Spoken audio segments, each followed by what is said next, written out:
I'm Mark Dresner, and this is Forward Focus, a special interview series featuring experts and leaders at the forefront of innovation. Forward Focus is brought to you by FEI, the Front End of Innovation Conference, now approaching its 12th year. This special edition of Forward Focus is produced by FEI Wellness, a companion event dedicated to healthcare innovation. Joining us today is Mark Sisko. He's the manager of the Americas Studio for Global Design at GE Healthcare. Mark, welcome to Forward Focus. Thanks, Mark. I'm happy to be here. Great to have you. Why don't you tell us briefly about your current role and responsibilities, if you would? Okay. So working at GE Healthcare, I manage a team of about 10 people made up of industrial designers, user interaction designers, design researchers, human factors folks. And what we focus on is designing the medical equipment that GE Healthcare makes. So it ranges from everything from small handheld devices and monitors to really large, what we call the large iron, which would be MRI equipment, CT, large-scale diagnostic imaging stuff. Right, right. Now, GE Healthcare's philosophy is based upon an interesting phrase, the magic of science and empathy. And I'm particularly interested in the empathy part of that because it seems like it's a departure from perhaps the traditional way that GE Healthcare has done business in the past. How does this work in practice? Well, actually, it started within the Global Design Group in terms of our GM sort of challenged us in terms of thinking about why is healthcare so devoid of emotion, essentially, because it's a very emotional experience to have, to go into the healthcare system, and it can be a very positive one, like having a baby, or it can be obviously a very negative one. And his thought was that something was missing in the way that we were approaching designing our products. The technology side or the science side, we're very capable at GE and have been for a very long time. And so you've got that technical competence, but we felt like there was a combination that needed to exist there with empathy for users, people that are using the equipment, which is kind of a hallmark of design, but also empathy for patients. So we sort of merged those two together and felt that there was some magic in sort of combining the two of them. So it's what drives our approach to how we design the products. And speaking of that, GE Healthcare's business has traditionally been basically to as you put it, develop and to sell the technology to hospitals.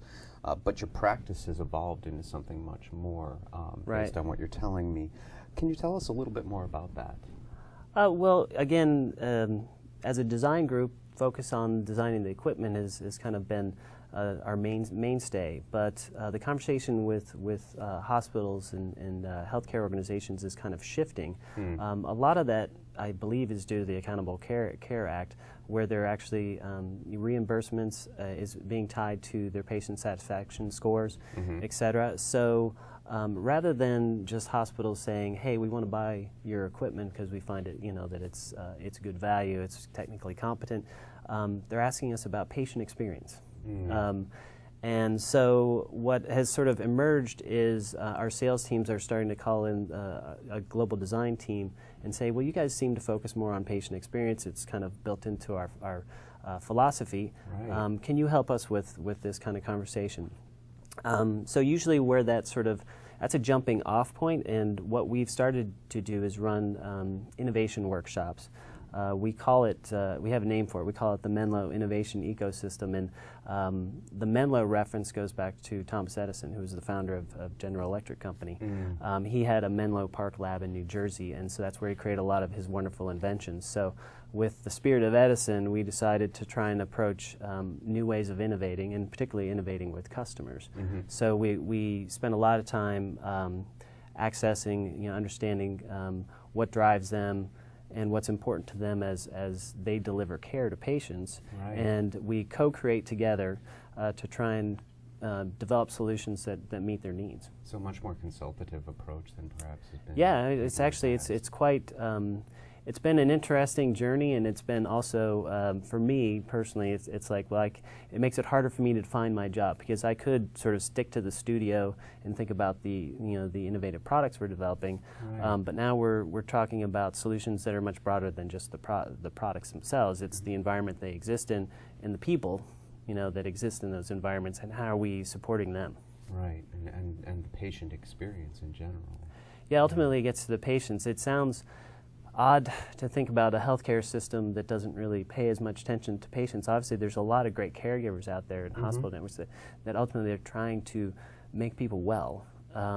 But the equation, or the side of the equation, in terms of making a better experience, say a patient having an MRI, which is a very noisy procedure, sounds like a machine gun. We are fixing that technology-wise. We have something called Silent Scan coming out. But prior to that, I mean, the technologists would say, well, no hospital ever asked us to make it quiet. That's just the way it is. Yeah. So it seemed ludicrous to think of that, but now it's like, how come we can't make that better? And we can. It's just now we have a little bit more concise focus on it. And you mentioned that you are working with the hospitals, I imagine, to an extent, also talking to patients as well. How are you going about the process of improving the overall experience? Well, as I mentioned before, we do start with having kind of workshops with folks in the hospital, and that ranges from the president or the CEO of the hospital all the way down to the maintenance guy, nurses and docs in between, et cetera, technologists. We all bring them to the party. The idea is to try and get them to co-create and collaborate together, and they each bring sort of a unique perspective to it. If we can bring in the voice of the patients, that's important. It is a little difficult in the world of HIPAA laws, et cetera, where we have privacy, et cetera, but for those that are willing to sort of share their stories, it helps dimensionalize, what was your care experience like, what it should be.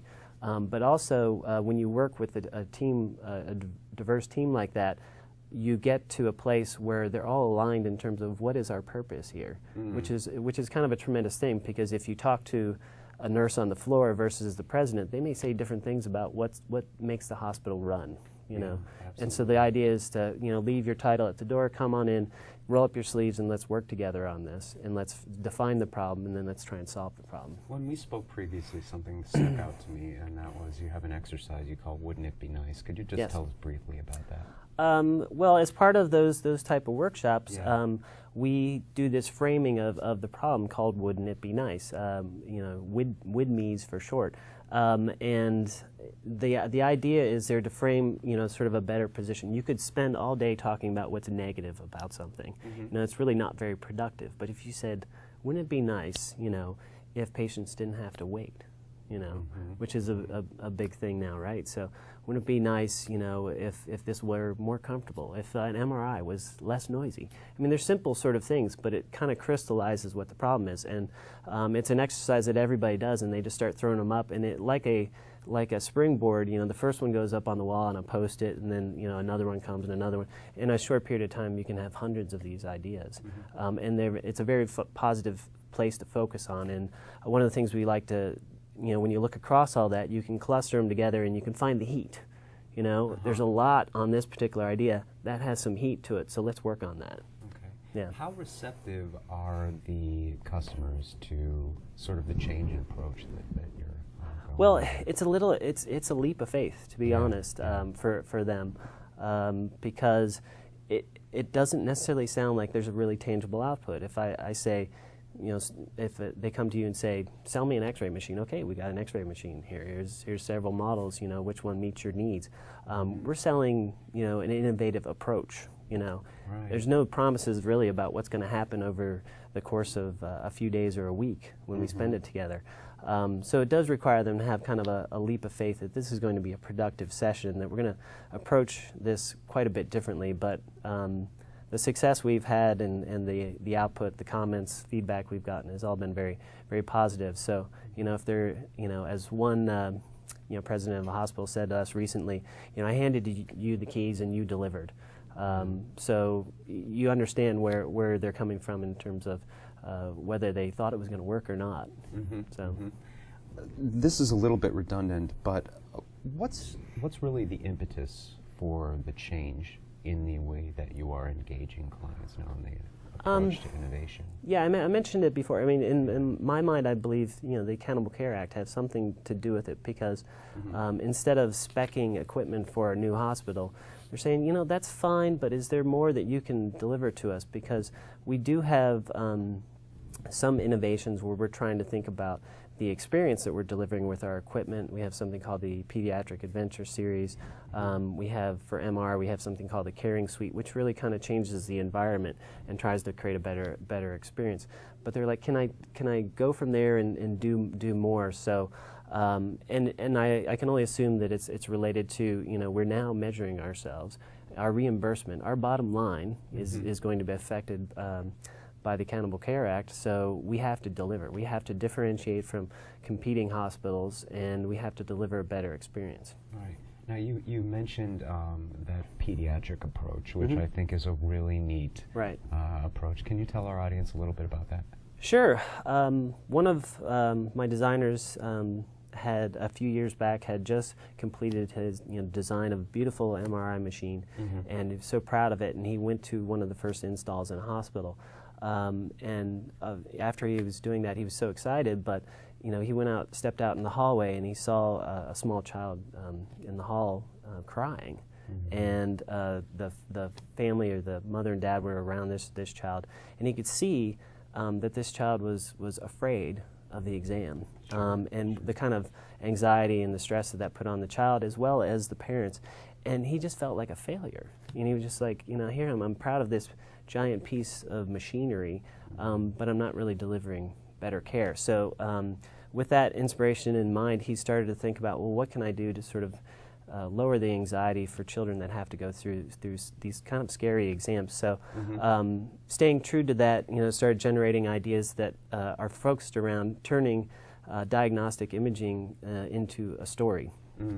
We have one that's kind of a pirate adventure, one that's a jungle adventure, one is a yellow submarine that travels through coral. So the machines are decorated. I mean, they look fantastic. They have all these great stickers and drawings and things on them, and it really transforms the environment from this cold thing, devoid of emotion again, into this wonderful sort of exploratory thing. It doesn't change the technology at all.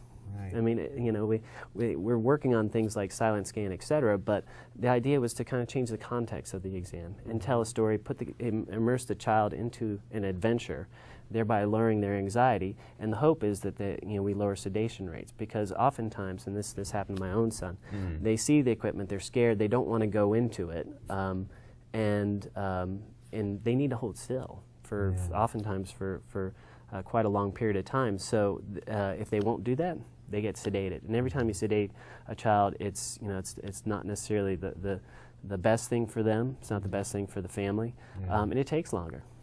So so we're having some really good results with that. We partner with the University of Pittsburgh Medical Center and developed some of the first ones, and I believe we have about 40 of them installed right now. I love the idea that you're creating kind of a win-win here. On the one hand, you're lowering, the anxiety for a child, which is really a wonderful, achievement, I think, and something that, would seem obvious, but people never, it's just not the nature of the beast, if you will, to consider those sorts of things. At the same time, you're reducing the amount of time and therefore the cost. It is a win-win. And UPMC loves it. They've installed, I think, 9 just in their pediatric wing alone. And the stories that the technologists tell are great. About how kids want to be on certain machines. I like the yellow submarine. I want to be on the submarine. One technologist.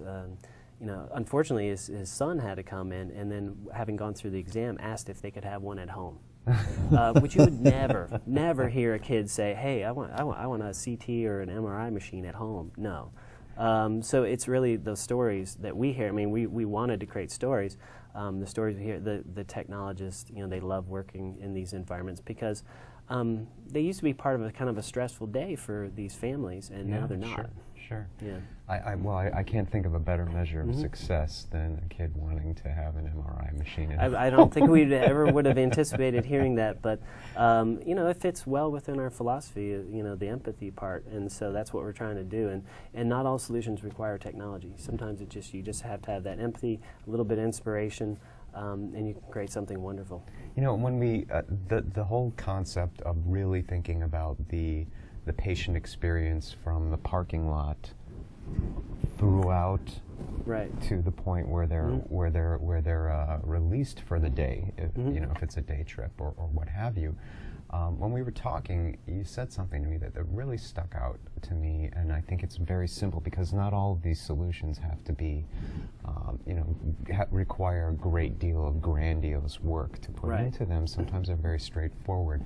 You mentioned the idea of how might I kind of put my mother in my head when I was thinking of this, of how does that empathy, how would you feel if you had to walk down a hallway past all of these strangers in a hospital gown, exposed, with perhaps some of your personal effects in a plastic bag? And why is this necessary? Can we simply change the journey or the pattern or, of the test, that kind of stuff? Yeah, I mean, that was a story that I heard in a hospital I visited last year, and oftentimes, again, the conversation is around the equipment, and we say, well, let's go outside in the parking lot, and let's pretend we're a patient. Let's walk in, and so what happens?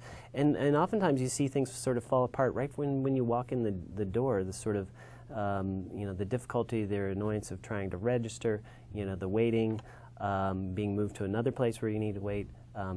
Changing, so for a mammography, we were visiting a regional clinic, and they said, okay, here's the changing area, and I said, okay, where's the exam area? Well, it's down the end of the hall. I said, you want them to change in here?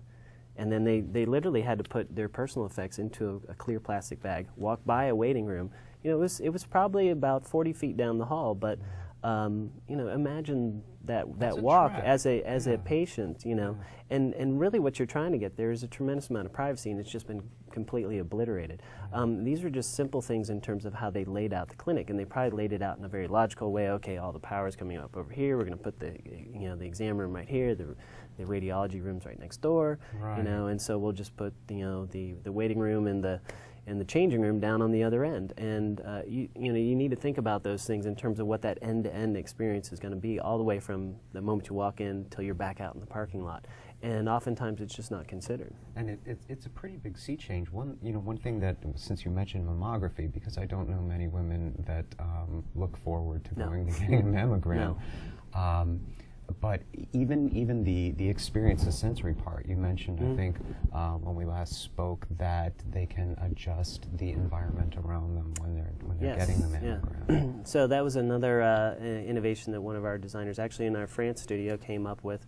It's called the Sensory Suite, and what it is in a mammography room. Prior to going in there, we're giving women the option on an iPad to choose, okay, what imagery do you want to see, what scent do you want to smell, what's sort of the lighting in the environment. So again, I mean, these can be anxious moments for these particular patients. So an ability to kind of control that environment and try and make it a little bit more pleasant is kind of the idea. It's really a distraction kind of therapy. Again, we'd love to continue to work on the mammography exam itself, but in the interim, there's a lot of easy sort of sensory things that we can do to kind of lower anxiety, just walking in. Right. It is amazing to me that these things are just now, really being considered. But I've got to congratulate you. I think you're doing just absolutely wonderful work, and it's terrific. It was great to have you today. All right. It was a pleasure to be here. And thanks for joining us, Mark. That concludes this episode of Forward Focus. I'm Mark Dresner. Thanks for tuning in.